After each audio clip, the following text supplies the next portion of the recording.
Assalamualaikum warahmatullahi wabarakatuh. Eh, Baik, di sini kita akan membahas mengenai getaran harmonis pada pegas, di mana di sini kita dapat memahami gerak bolak-balik yang eh, terjadi pada pegas. Baik, untuk pembahasan yang pertama mungkin kita akan membahas dulu pengertian getaran, di mana getaran adalah gerak bolak-balik benda yang melalui titik kesetimbangan. Nah, jadi getaran pada pegas itu misal sebuah bola yang digantung pada pegas lalu ditarik ke bawah dan kemudian dilepaskan. Kemudian si bola tersebut akan bergerak secara naik turun, di mana gerakan itu terjadi secara berulang ya, sampai si benda tersebut berhenti. Nah, gerakan inilah yang kita sebut sebagai getaran harmonis. Nah, baik, untuk pembahasan yang kedua yaitu mengenai komponen yang ada pada pegas, di mana yang pertama ada pegas itu sendiri, di mana pegas adalah komponen elastis yang terbuat dari bahan logam, umumnya baja. Nah, untuk fungsi utamanya adalah untuk menyimpan energi mekanik dan melepaskannya kembali ketika diperlukan. Nah, di mana pegas ini memiliki sifat elastis, yaitu kemampuan untuk kembali ke bentuk semula setelah mengalami perubahan bentuk akibat gaya luar. Yang kedua ada beban. Beban dalam konteks getaran harmonis pada pegas adalah massa yang digantungkan pada pegas, di mana beban ini akan menyebabkan pegas meregang atau memendek. Untuk besarnya beban akan mempengaruhi periode getaran pegas. Kemudian yang ketiga, titik kesetimbangan. Nah, di mana titik kesetimbangan adalah posisi di mana pegas tidak mengalami gaya resultan. Jika beban digantung pada pegas, titik kesetimbangan adalah posisi di mana pegas tidak lagi meregang atau memendek. Nah, yang terakhir atau yang keempat ada simpangan, di mana simpangan adalah jarak terjauh suatu titik dari posisi kesetimbangannya saat melakukan getaran. Nah, untuk pada pegas itu sendiri, simpangan adalah jarak terjauh antara posisi beban saat paling bawah atau saat pegas meregang maksimal dengan posisi kesetimbangannya. Nah, untuk pembahasan yang ketiga, kita akan membahas mengenai hukum yang mengatur getaran pada pegas, di mana hukum yang mengatur getaran pada pegas adalah hukum Hooke, di mana hukum Hooke itu sendiri adalah landasan utama dalam memahami getaran harmonis pada pegas, di mana untuk bunyi dari hukum Hooke itu tersendiri adalah gaya pemulih yang bekerja pada pegas sebanding dengan besarnya simpangan dan berlawanan arah dengan arah simpangan. Mungkin secara matematis hukum Hooke dapat dituliskan sebagai berikut. F sama dengan min Kx, di mana untuk K adalah konstanta pegas dan X adalah simpangannya. Dan tanda minus itu menunjukkan bahwa arah gaya pemulih berlawanan dengan arah simpangan.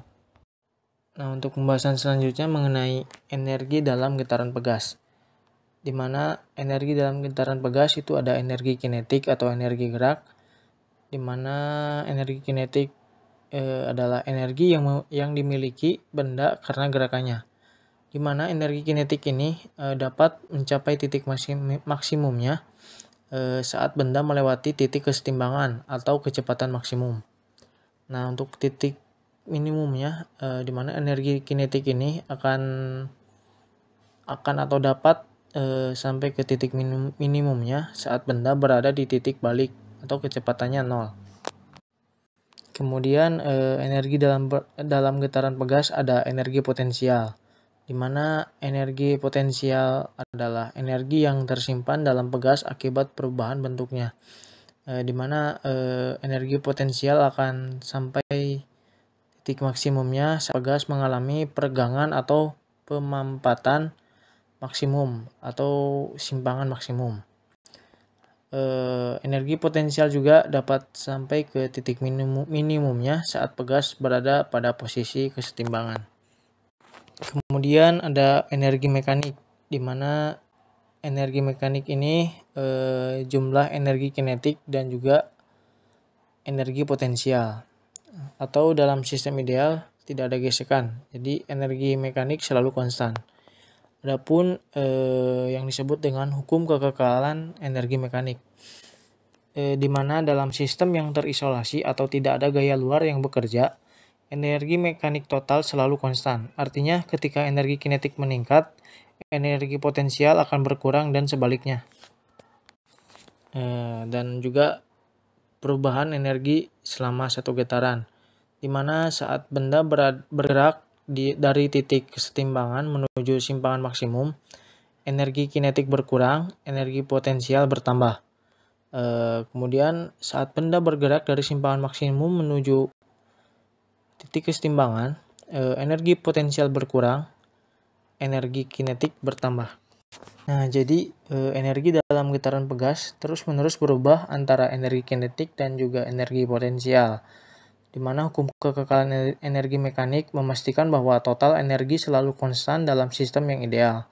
Pemahaman tentang energi dalam getaran pegas sangat penting untuk menganalisis berbagai fenomena fisik.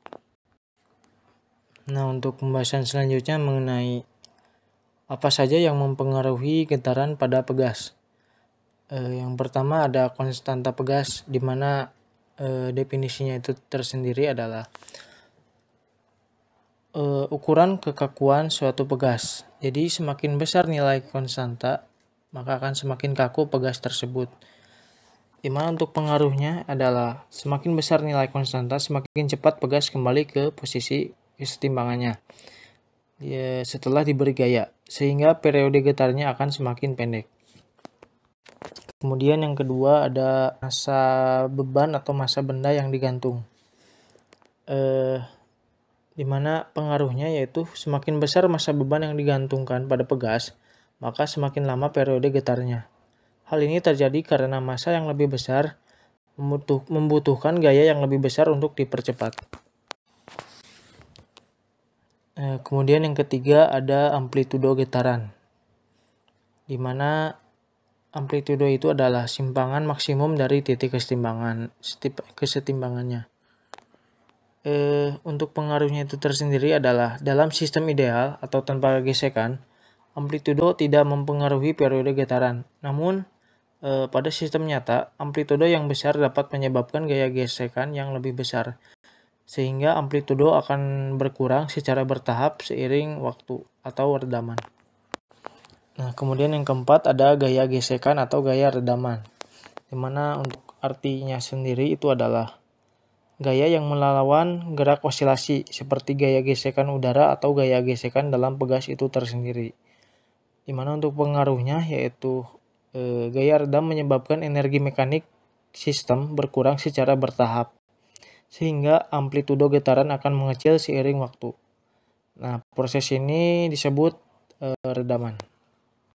Nah, jadi kesimpulan yang dapat kita ambil melalui pembahasan ini, di mana kita telah mempelajari bahwa getaran pada pegas merupakan fenomena yang menarik dan kompleks. Gaya pemulih pegas yang merupakan gaya yang selalu mengarah ke titik kesetimbangan, menyebabkan benda bergetar dengan periode dan amplitudo tertentu. Konsep ini tidak hanya terbatas pada pegas, tetapi juga berlaku pada berbagai sistem fisik lainnya. Pemahaman yang mendalam tentang getaran harmonis akan membantu kita dalam menganalisis dan merancang berbagai sistem mekanik. Mungkin itu yang dapat saya sampaikan. Assalamualaikum warahmatullahi wabarakatuh.